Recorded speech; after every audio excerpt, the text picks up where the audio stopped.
guys, Xeonexis here, and today I'm going to be giving you a brief exclusive review of GG's latest game, which is War Legends. So we're going to be talking about the brief description of the game, and we're going to be talking about its possible gameplay and its UI. So as you may have noticed, this is a fantasy real-time strategy game, and I am a really big fan of real-time strategy games since I have played a lot of Warcraft 3 back in the days. And it is very clear where this game is inspired from, alright? So there are two factions, namely the light and the darkness. For the light, we have the humans, we have the elves, and as for the darkness, we also have the undead, we also have the orcs, but there may also be others we do not know. As for how to play the separate factions, I'm still not sure yet, or as they did not mention that in the details. But here, this may be one of the sneak previews of their campaign. And as you may have noticed, it is still in Russian. That is because the game has not been officially released in the Play Store yet. Even if you search it, you will not find it, alright? So this is still in the testing stage. And looking at the graphics itself and the gameplay, it is very promising, alright? So I'm pretty sure this game will also find a big success. At the same time, it also has some separate mechanics. So it has been noted that unlike Art of War 3, this game adds in a different set of complexity and mechanics. Like for example, in Art of War 3, you are able to build multiple buildings simultaneously. However, in this game, you're going to need workers in order to build buildings, right? So that adds a little bit of complexity in itself as to how you manage your units and more stuff. So let's take a look at the screen. As you may have noticed, there is gold. There is at the same time a little bit of dialogue and at the same time unit production. Oh, similar to Art of War 3, alright? So there is gold, there is lumber, there is food. I'm assuming the food is similar to how the command points work because you cannot you cannot just have like unlimited units. At some point you gotta do something. Now as for the lightning sign, I am not sure what that does, but one thing's for sure, the time in the clock symbol in the rightmost corner symbolizes the time you have spent in the game.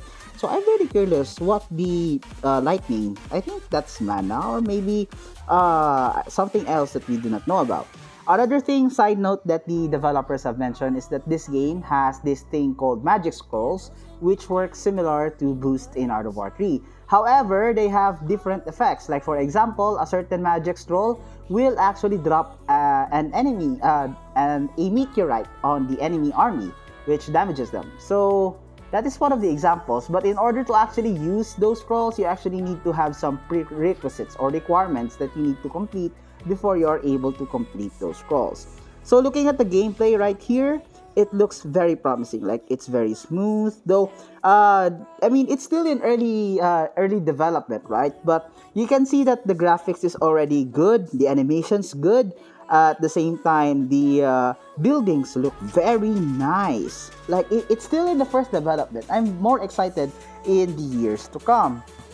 As you may have also noticed in the UI, they also have 4 groups. You have the heroes on the right side. At the same time, you have the building for the building construction and the unit construction. Now, I'm guessing that the third one on the top is the magic scroll. And as for the bottom right corner, I'm not sure what that symbol does, but the minimap is also on the top left. And here we are seeing, probably this is actually a light side gameplay attacking the dark side, alright? So they also have leaked that this game already has like a PvP 1 versus 1, 2 versus 2, 3 versus 3, and a free-for-all mode. So that means you will no longer have to wait for those modes since it is already probably implemented in the game. So well, at least that's what I have understood based on their statement. Now, I am hoping and expecting for this game to have like an observer mode, especially in custom games, because finally we are going to be able to start like online tournaments and be able to observe 2 players battling each other at once, because that would be very, very, very nice. Another expectation and hopes actually that I have in this game is there is no such thing like back in Art of War 3 where they implemented the upgrade system and the skill card system. I just hope that in this game we don't have that kind of mechanics, because I asked the developers, but they said they haven't answered my question yet. So I'm not really sure about that, but I'm just hoping. You never know, all right? And hopefully, yeah, that's it. So let's take a look at the units of this game. It is stated that each faction has 24 separate units. And like, for example, the light and the darkness faction. In the light faction, you have the humans, you have the elves, and I forgot the third one. But it says that when you are playing, like for example, human, and then you don't like it, you can switch to elves like on the go. So it's like I'm not really sure how that works, but having the ability to switch into multiple factions is going to be pretty interesting, since you are going to be able to have a combination of, for example, humans and elves army. So that adds a bit of mechanics, or interesting mechanics. I'm not sure how the workers will work though, because there might be some very great strategies in terms of applications with switching factions. An example would be if one faction has great anti-air, then you can switch to that faction to create those units, and then another faction has great anti-navy and anti-land. Oh, by the way guys, I forgot to tell you, the game also has naval battles, aerial battles, and some land battles, of course. So it is almost similar to God of War 3. I mean, of course, they come... Oh, so that is an example of the scroll right there. Magic scroll right there, where a meteorite was dropped into the enemy army and the enemy army was instantly obliterated. So this is gonna be pretty interesting. I wonder what scrolls there are available that will actually like make the game very more interesting and increases the strategy applicable. So here, I'm guessing that the campaign is already like finished if they will release that, because now here we are seeing a bunch of I'm guessing undead attacking the humans. I hope they also have a campaign for the... Oh, of course, there are two separate factions. I'm guessing there will all be campaign for both, like a campaign for the light and a campaign for the dark side. Because, yeah.